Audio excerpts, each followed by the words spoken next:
Amis du lundi, hardi, bonsoir et bienvenue pour un nouveau rendez-vous de la réinformation où il sera question d'espionnage, de canulars, de politique, d'arrivisme et de dents qui rayent le parquet. Vous l'aurez deviné, je veux parler des enregistrements piégeux de Malika Sorel révélés la semaine dernière sur Radio Courtoisie et par Radio Courtoisie. La députée européenne qui avait été placée en deuxième position sur la liste du Rassemblement national a quitté le groupe Patriotes pour l'Europe pour des désaccords de fond et de forme, et on pourra en parler, et cerise sur le gâteau, elle avait apparemment tenté de négocier un poste avec l'équipe de François Bayrou après la chute du gouvernement Barnier censuré par le RN.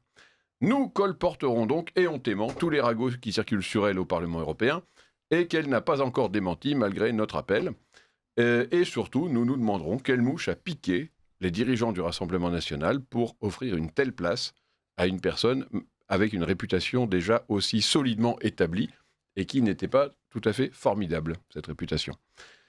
Nous reviendrons ensuite sur la mort du pape François et sur l'hommage insolite, ou pas tant que ça, que lui a rendu la Grande Loge maçonnique d'Italie, qui a salué un pape, je cite, dont l'œuvre est profondément en résonance avec les principes de la maçonnerie.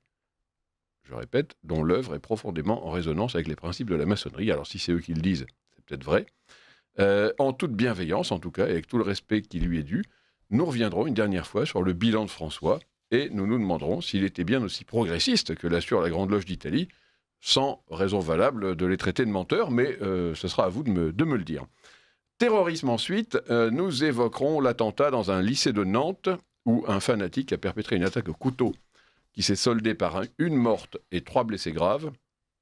Les médias de grand chemin ont aussitôt tenté de le faire passer pour un néo-nazi au prétexte qu'il n'était ni noir ni arabe, mais mauvaise pioche, il s'agit manifestement d'un éco-terroriste woke et éco-anxieux, comme on dit aujourd'hui.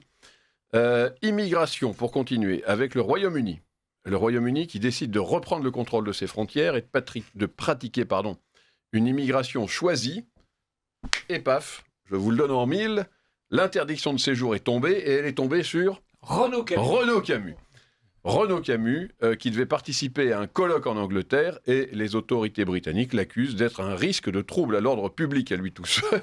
Alors, quand on connaît Renaud Camus, en plus, bon, c'est quand même pas tellement le genre de personne à aller charger les CRS ou je ne sais quoi. Fou furieux. Alors, faut-il se réjouir de cette décision, qui nous montre que quand on veut contrôler les frontières, on peut, ou faut-il au contraire se demander avec cette décision à quoi s'ajoutent les arrestations de manifestants anti-immigration, le scandale des grooming gangs?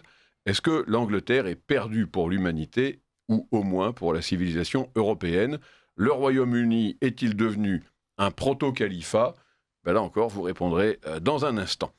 Nous répondrons aussi, nous évoquerons plutôt une vraie bonne nouvelle cette fois-ci, qui est la décision de l'Autriche, la semaine dernière, de suspendre le regroupement familial pour sauver, là encore je cite, son système de santé, d'aide sociale, d'emploi et d'éducation face à l'afflux d'immigrés constaté ces dernières années.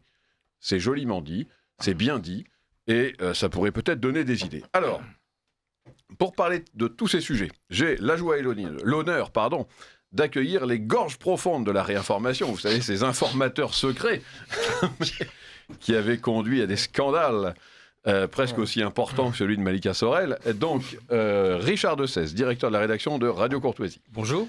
Arthur de Vatrigan, directeur de l'Incorrect. Vous êtes quoi, Arthur? Vous êtes rédacteur en chef, directeur de la publication? Non, je vais pas en prison, moi je suis directeur de la rédaction. Directeur de la rédaction, comme votre homologue. Pour les mêmes raisons. Bonjour à tous. Charles-Henri Deslois, écrivain. Présent, bonjour. Xavier Van Liert, journaliste. Et Jean-Yves Le Gallou, président de Polémia. Et pour nous accompagner pendant une heure aux commandes, Claudia. Chers auditeurs, je vous rappelle que vos avis sont aussi les bienvenus. Vous pouvez nous parler de Malika Sorel, vous pouvez nous parler du pape François, vous pouvez nous parler d'immigration, de Renaud Camus, de l'Angleterre, d'écoterrorisme, ou de ce que vous souhaitez. Vous pouvez nous envoyer des recettes de cuisine, enfin faites comme vous voulez.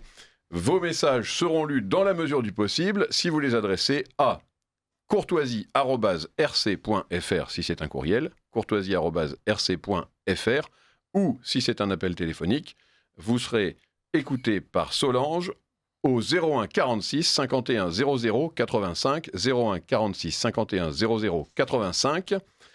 Et voilà, je vous propose de commencer d'emblée avec le scoop, S-C-O-U-P-E, de Radio Courtoisie. Donc, Malika Sorel a-t-elle trahi le Rassemblement national? Et question subsidiaire, pourquoi l'avait-on recruté? Ce qui reste peut-être le plus grand mystère de tout ce sujet. La semaine dernière, donc, Radio Courtoisie a diffusé des révélations au sujet de Malika Sorel, députée européenne, chevalier de la Légion d'honneur, qui éclaire son récent départ du groupe Patriote pour l'Europe, donc au Parlement européen. Comme Malika Sorel, chevalier de la Légion d'honneur, est réputé notamment pour sa capacité à se faire des amis, je me suis retrouvé en possession récemment de 2 enregistrements qui dataient des 21 et 22 décembre dernier et dans lesquels elle discute avec ses interlocuteurs qui se prétendent membres du cabinet du Premier ministre François Bayrou. Et alors, s'agit-il d'un vrai appel pour entrer au gouvernement ou pour l'inviter au gouvernement, ou s'agit-il d'un canular? On ne sait pas. En tout cas, les réponses, elles, sont assez écrasantes et on va en écouter une première salve et ensuite une seconde.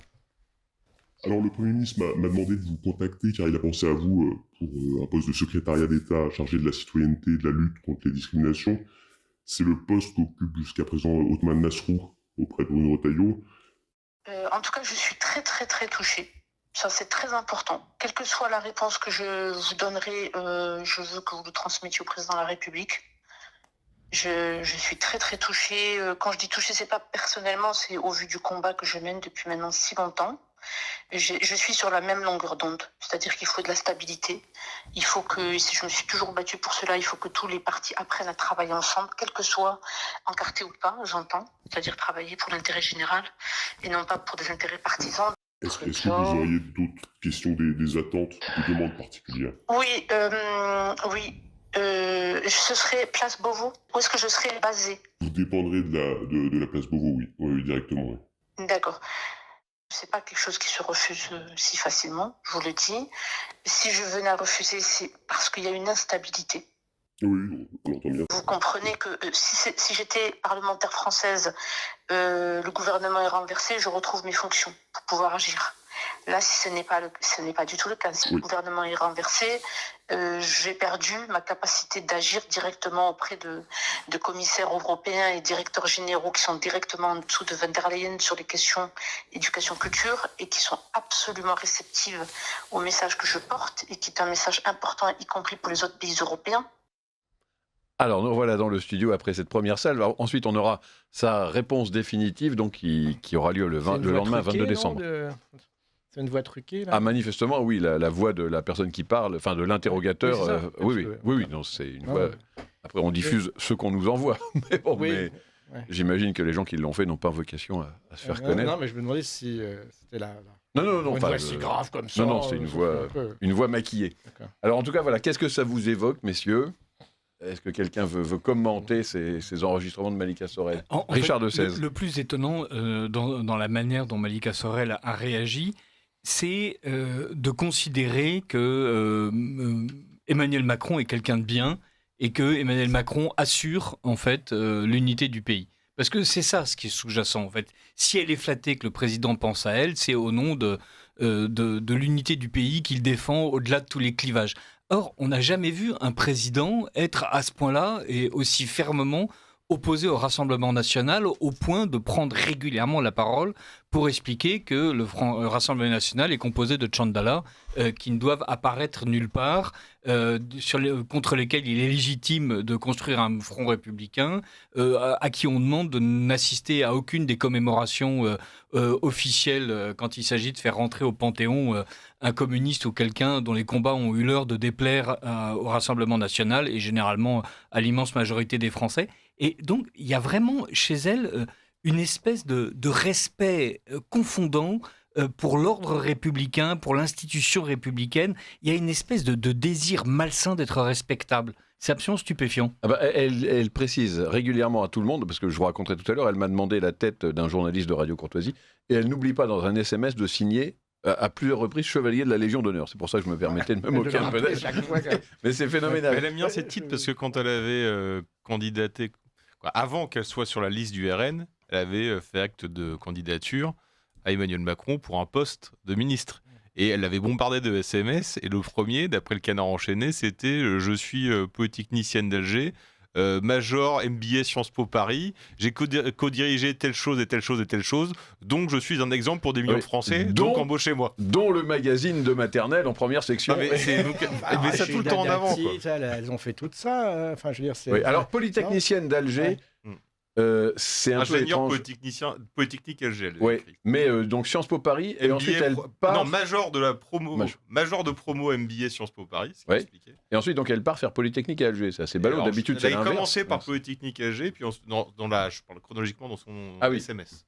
Quel sens elle l'a fait. Comment s'appelait la sous-ministre de Madame Boutin quand elle était Fadela Amara, oui. Quand elle a reçu le coup de fil de Nicolas Sarkozy, ça a dû lui faire drôle aussi.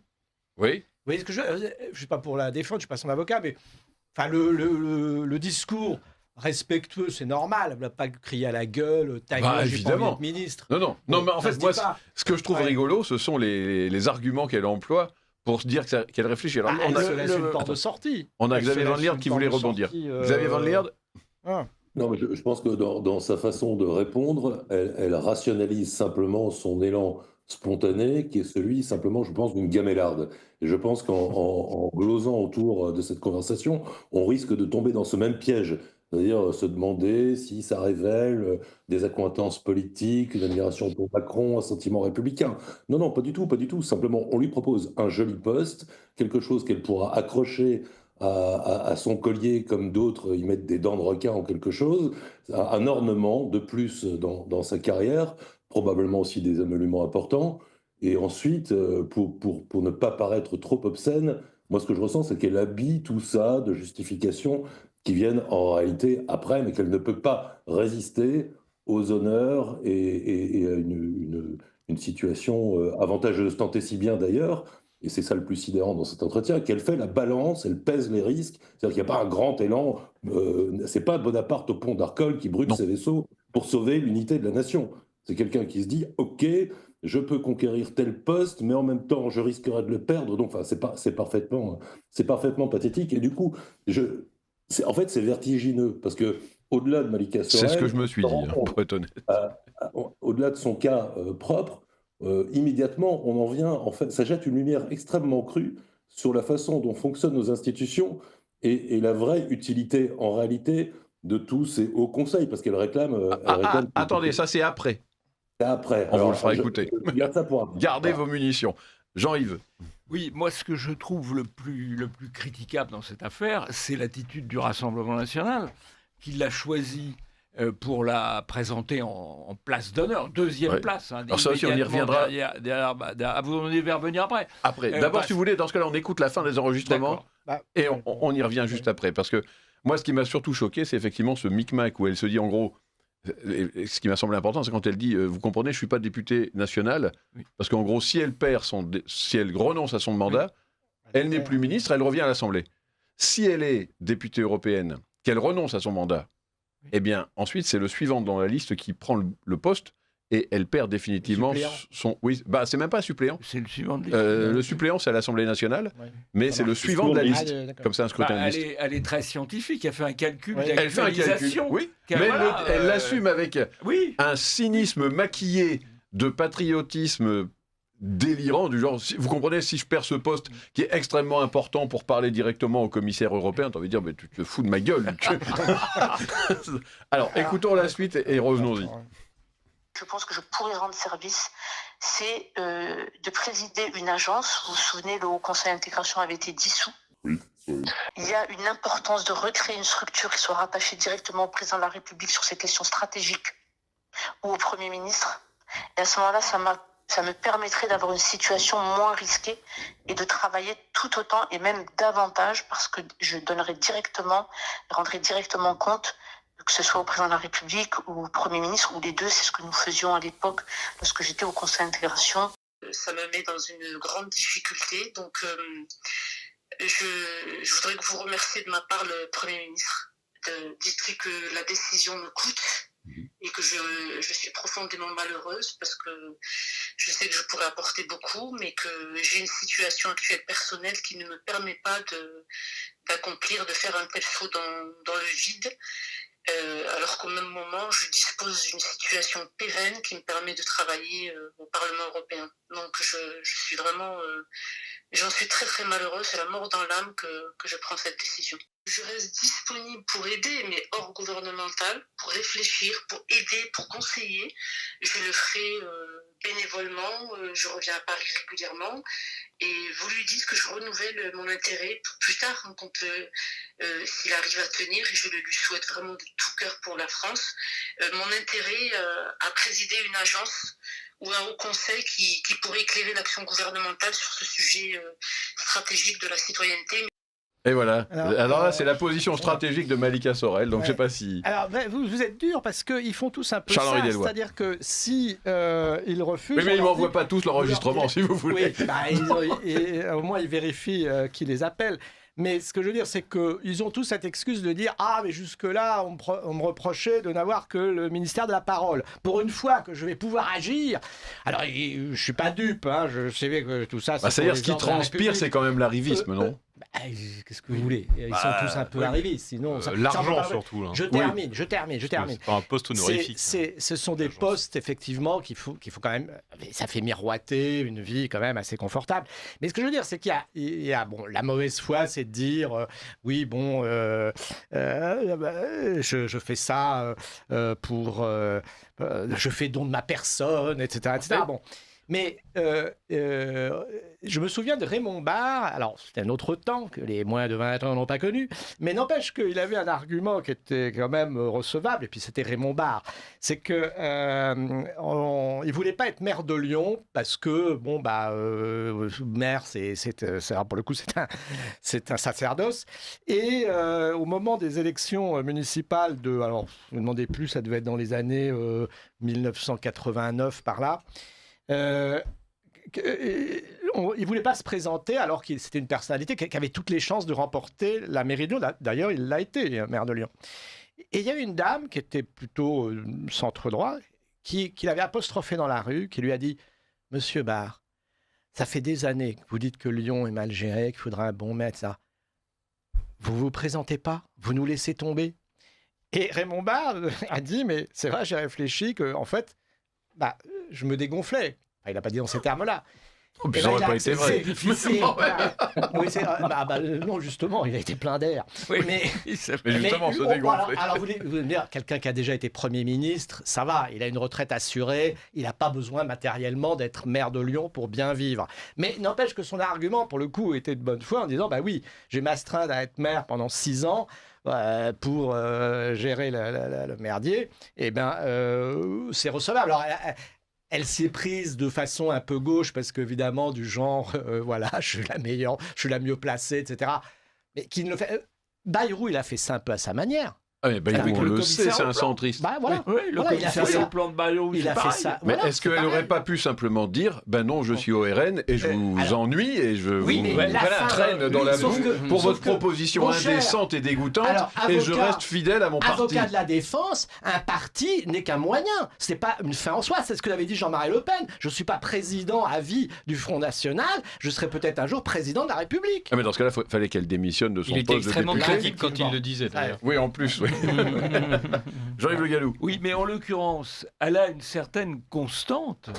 Elle est française d'origine algérienne. Elle a toujours défendu ses origines algériennes et le point de vue algérien. Le point de vue algérien, surtout, elle a toujours travaillé le point de vue algérien. Elle a toujours travaillé dans ce qu'on appelle la citoyenneté et l'intégration, qui est une fumisterie intégrale, puisqu'on sait que l'assimilation, ça ne fonctionne pas, sauf que pour quelques individus dont on aurait presque pu penser qu'elle faisait partie, et en fait son comportement montre que ce n'est pas tout à fait le cas. Et si elle a été recrutée par le Front National, Rassemblement National, c'était précisément parce qu'elle apportait cette image de militante de l'intégration et de la citoyenneté. Donc ce qui est grave, c'est le fait qu'elle a été choisie de manière inconsidérée par le Rassemblement National, puisque sa démarche opportuniste était connue antérieurement à son ralliement au Rassemblement national, mais le Rassemblement national a cru faire une opération montrant à quel point il était gentil, à quel point il était ouvert. Ils n'ont pas eu de chance d'ailleurs avec leur recrue, puisque l'autre recrue, c'était M. Leggeri, qui lui tient très bien les positions, mais immédiatement, qui était le patron de Frontex, mais immédiatement après avoir été élu candidat, plus exactement, sur la liste de M. Bardella, l'OLAF a engagé contre lui des poursuites parce qu'il aurait atteint aux droits de l'homme et aux libertés fondamentales comme patron de Frontex. Et à ce moment-là, il n'a pas été défendu par le Rassemblement national, il n'a plus été envoyé dans les médias. Il est toujours au Rassemblement national, il est toujours député du Rassemblement national et il fait toujours le boulot. Mais à l'époque, alors qu'il avait été recruté comme personnalité phare, il avait été mis sur le côté, non pas en raison de ce qu'il avait fait, pardon de le dire, de bien à la tête de Frontex, mais par crainte du qu'en dira-t-on de déplaire aux politiquement corrects. Voilà. Oui. C'est le problème du Rassemblement national, c'est la soumission au politiquement correct, qui, alors on va me dire, mais, qui n'amène en rien la dédiabolisation, puisqu'il continue toujours d'être maltraité, et plutôt plus maltraité encore qu'il y a 10 ou 20 ans. Alors, je redonne la parole à Xavier Van Lierde, peut-être qu'il a souhaité, et ensuite on parlera peut-être avec Arthur de Vatrigan justement sur les erreurs de recrutement au Rassemblement national, qui s'inscrivent un peu dans une espèce de tradition, on a l'impression. Xavier. Oui, pour rebondir sur ce que disait Jean-Yves Le Gallou, il est vrai que la nécessité de se blanchir, si j'ose dire, des accusations de racisme ouvre en réalité pour des personnalités telles que Malika Sorel une sorte de marché qui leur permet d'aller se vendre aux uns et aux autres pour apporter cette caution, et c'est assez détestable. Et on voit là la façon dont elle est capable d'en jouer. Mais au-delà du cas de Malika Sorel, il y a une sorte de sentiment de mise en abîme en entendant la façon dont elle propose de créer un haut conseil ad hoc qui lui permettrait de travailler directement avec Emmanuel Macron, si jamais il arrive à se stabiliser. Ça jette quand même une lumière très crue sur la véritable utilité de ces multitudes de comités théodules de toute nature qui en réalité ne servent qu'à recaser les perdants aux élections, voire à se constituer, comme c'est le cas ici, et de façon extrêmement naturelle. C'est-à-dire que la façon extrêmement décontractée avec laquelle elle met cette solution sur le tapis nous laisse penser que c'est un mode de fonctionnement auquel elle est habituée et qui est en réalité auquel elle est habituée parce qu'il est habituel. Et, elle a quand même dit le mot bénévolement. Ça donne envie, je termine, et ça donne envie réellement de supprimer, puisque nous avons des problèmes budgétaires, l'ensemble de tous ces comités, de ces hauts conseils de toute nature, qui n'ont en réalité comme seule utilité que se constituer des relais, des alliés et des affiliés. Et des prébordes. Et de recaser des copains. Ensuite, on appellera société civile, alors que c'est une bande de prébandiers et de gamellards.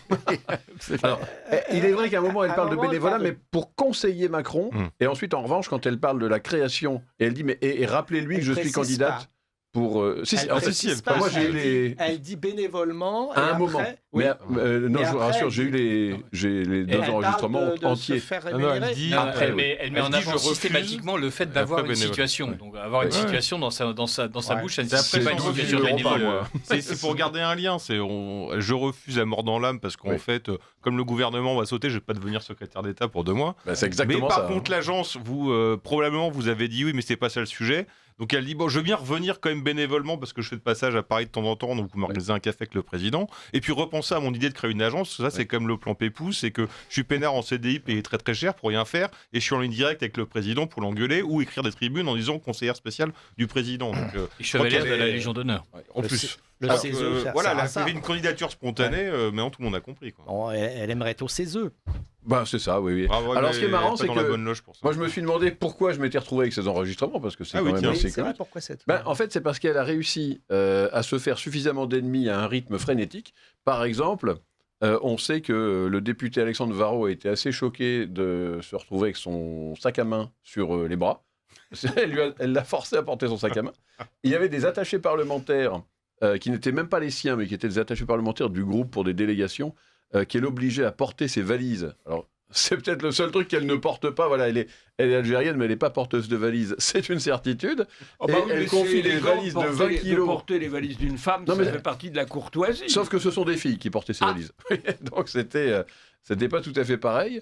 Et elle leur demandait des notes invraisemblables également, du genre, elle devait aller dans un espèce de piano-bar, et le lendemain, et donc à minuit, elle appelle une attachée parlementaire, elle lui dit, voilà, vous me faites une note sur les musiciens, je veux tout leur CV, leur histoire, leur historique et tout, et il me faudrait ça pour demain matin, 10h. C'est très facile. Oui. Avec l'IA, c'est très Bah, facile. sauf qu'on ne connaît même pas le nom des musiciens du piano-bar. Ça pourrait être vous et moi, étudiants. Quoi. C'est vraiment Enfin, ridicule. je connais des ministres ou des parlementaires qui font ça couramment. Hein. Ah oui, bah, c'est peut-être ça le problème, Oui. vous voyez, c'est que c'est Oui, courant. oui. Moi, je trouve ça dégueulasse. Oui. Mais Oui, après, bon, ça. chacun ses goûts. On peut, Mais en tout cas, on peut et- refuser un poste d'attaché parlementaire. Hein. C'est Ah pas- bah, on peut Oui, mais on aussi peut aussi considérer que exiger c'est de pas la fait part pour de ça. ceux qui sont élus qu'ils ne fassent pas n'importe quoi avec le mandat qui leur a été confié. Oui. Parce que, C'est- excusez-moi, Charles-Henri. Pardon, mais à ce moment-là, ne reprochez pas à François Fillon de payer sa femme à pas faire grand-chose. Ah, moi, je n'ai jamais reproché. Non, mais ce que je veux dire, c'est que de poids de mesure, les attachés parlementaires sont là. Mais ils ne sont à pas des 24, larbins, quoi, 24. si vous voulez. Bah, ça dépend ce que vous appelez larbin. Moi, je connais des attachés parlementaires, on les appelle à toute heure, 24-24. Mais pour des choses sérieuses, pas Bah, pour pour des donner le choses CV d'un sérieuses, musicos de ça, piano-bar. mais Je suis ça, c'est- désolé. Mais ça, c'est comme les juges souverains. Ça, chacun voit le sérieux, ou peut-être qu'elle, ça lui était vraiment utile. Non, là, je suis pas d'accord.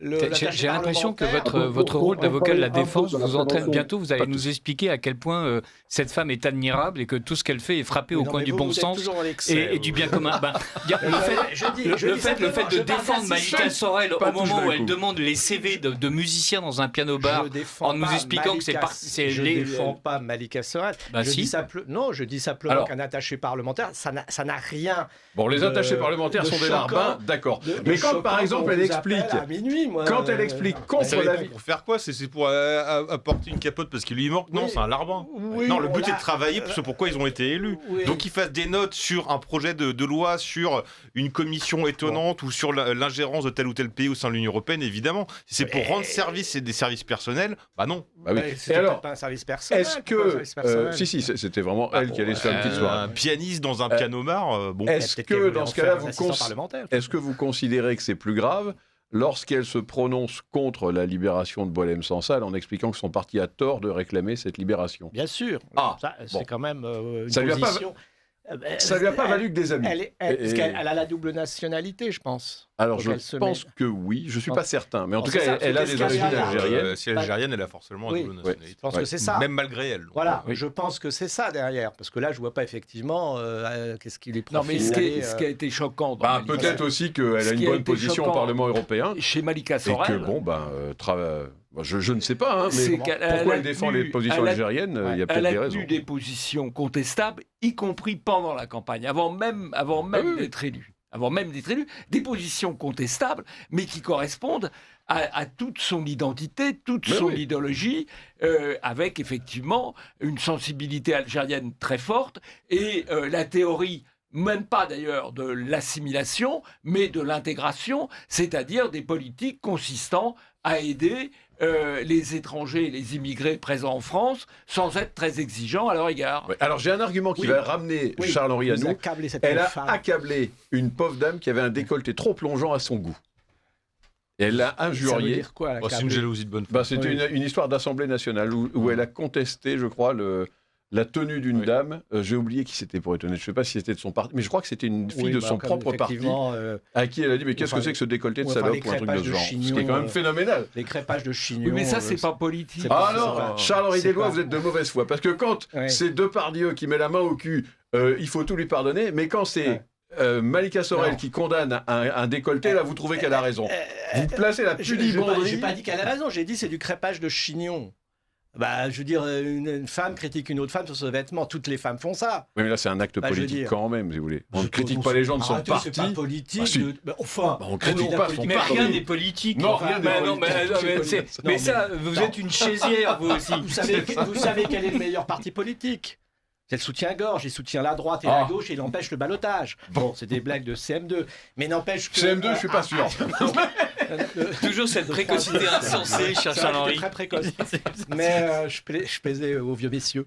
Mais en fait, faut pas exagérer. Vous n'allez pas accabler Malika Sorel parce qu'elle n'aime pas le décolleté de mais sa en copine. fait, le problème, c'est pas cette histoire-là, c'est un ensemble d'histoires. Oui, voilà, mais alors... Dire quand Malika Sorel a été recrutée au RN, tout le monde riait et se disait combien de temps elle va tenir. C'est plus intéressant d'aller sur le recrutement du RN. Et là, effectivement, c'est là le vrai débat. On donne la parole 2 secondes au pauvre Xavier qui lève la main. Ça va être Non, difficile. mais pour clore cette affaire de son comportement, elle était pour travailler un petit peu dans ce qu'on appelle la prévention des risques professionnels. Sincèrement, les échos qui nous remontent, certes des échos peut-être partiaux, dressent quand même le portrait de quelqu'un qui se comporte à la lisière du harcèlement moral au travail, c'est-à-dire des propos vexatoires, une capacité à réifier et instrumentaliser les gens, à les considérer pour des larbins, à les rabaisser, à les utiliser pour d'autres fonctions que voilà, ce sont des choses qui, à mon avis, pourraient être caractérisées comme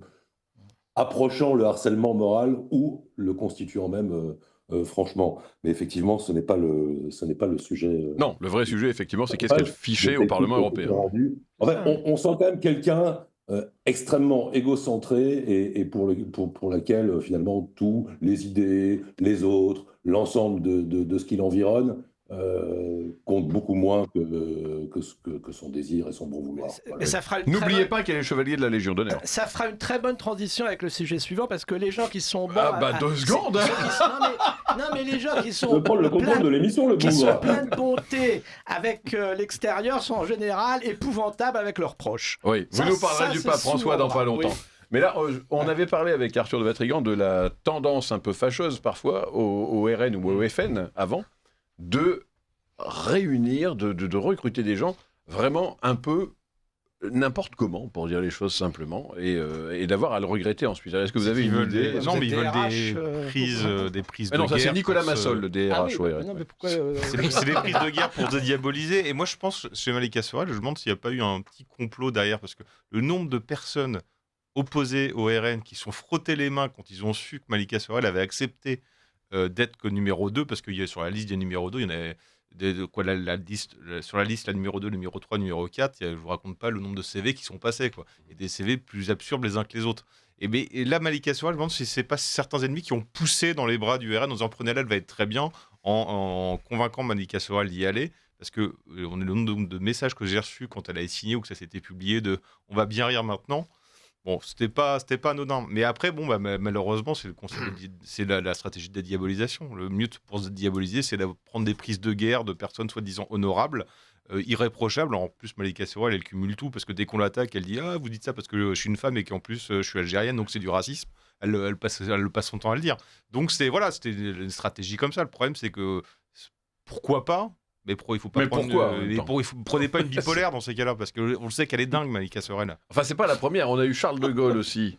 Non pas le général, mais l'autre. Le petit-fils. Oui, c'était en 2000, non? Ou oui. 99, le petit-fils exerçait le métier Jean-Yves Le Gallou. De loueur de nom et de prénom. Parce qu'il avait Charles de Gaulle, et donc il a loué son nom et son prénom d'abord à l'UDF, ce qui est un peu étrange, ensuite à Villiers, et ensuite à Le Pen, ce qui lui a permis de faire 3 mandats. Il était parfaitement sympathique par ailleurs. Oui, j'imagine, mais c'est quand même... Quelle idée de recruter ça. C'est pas le premier qui vit sur son nom. Hein. Non, je sais bien, mais bon. Non, mais il y a eu la politique des minorités au RN, dans tous les partis, d'ailleurs. a été très, très ancienne. Ah bah oui. Et il y a eu, comment il s'appelait, Durbeck, je crois, qui était... Il y a eu Durbeck, il y a eu Farid Smaï. Il y a eu Soraya Djebour. Ah, je m'en souviens. Il y a eu Soraya Djebour, il y a eu beaucoup de monde. Farid Smaï, il est resté assez loyal jusqu'en 2011. C'est presque l'exception, Farid Smaï, voilà. Et après, on a eu aussi un gars de la secte Moon, dont j'ai oublié le nom. Ah oui, mais ça, c'est autre chose. Ça, c'était il y a longtemps. Oui, il y a très longtemps, oui. Qui n'a pas son sectateur de Moon dans son parti. Président, là, vous racisez ceux qui partent, alors qu'il y a moult personnes qui sont parties du RN pour des raisons X, Y, Z. Ah bah oui. Et, Bruno M, par exemple. Par exemple. Non, Bruno M n'est pas parti. Non, pardon. Bruno M n'est pas parti du RN. Il a été exclu du RN. Exclu. C'est pas pareil. Là, on va refaire un point d'histoire. Pour préciser le débat. Mais non, dites pas 35 ça, minutes ils sur vont Malika Sorel. le croire à l'Argom. Ouais. Bon, je ne sais pas s'il y a des auditeurs qui vous disent du bien ou du mal de Malika Sorel. Malika Sorel ne pensait-elle pas s'adresser plus à ce que représente Macron qu'à lui-même? Macron représente le système appelé État profond. Ouais, alors enfin, je pense qu'elle voulait surtout un poste. Est-il possible de changer le générique? Non. Voilà. À propos du RN, comment peut-on encore croire aux positions de ce parti pour défendre la France, notre pays, notre peuple, notre civilisation européenne, quand il vote pour l'IVG dans la Constitution, donc que l'on est ouvertement favorable au développement et contre une politique nataliste, et donc, à contrario, favorable à l'immigration, ne serait-ce que pour assurer une main-d'œuvre aux entreprises? L'histoire de Malika Sorel est un exemple parmi d'autres d'un parti de politiciens qui non seulement sont aveugles, mais en plus ne comprennent rien.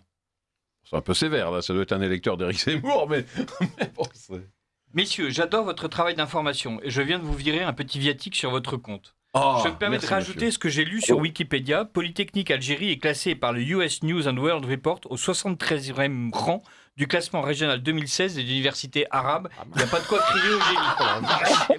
Voilà. Mais je suis peut-être médisant. En tout cas, C'est un vrai travail de réinformation. Merci, Voilà. monsieur. Il y a une quantité de personnalités qui se disent de droite et laïques en France et qui roulent pour l'Algérie, comme pour le Maroc en face, voire Rachida Dati. On avait un certain Mehdi Guézard sur RMC aux grandes gueules, mais les vraies grandes gueules, c'est vous. Bravo, messieurs. Merci à vous. Il est surtout. très bien. Absolument, formidable.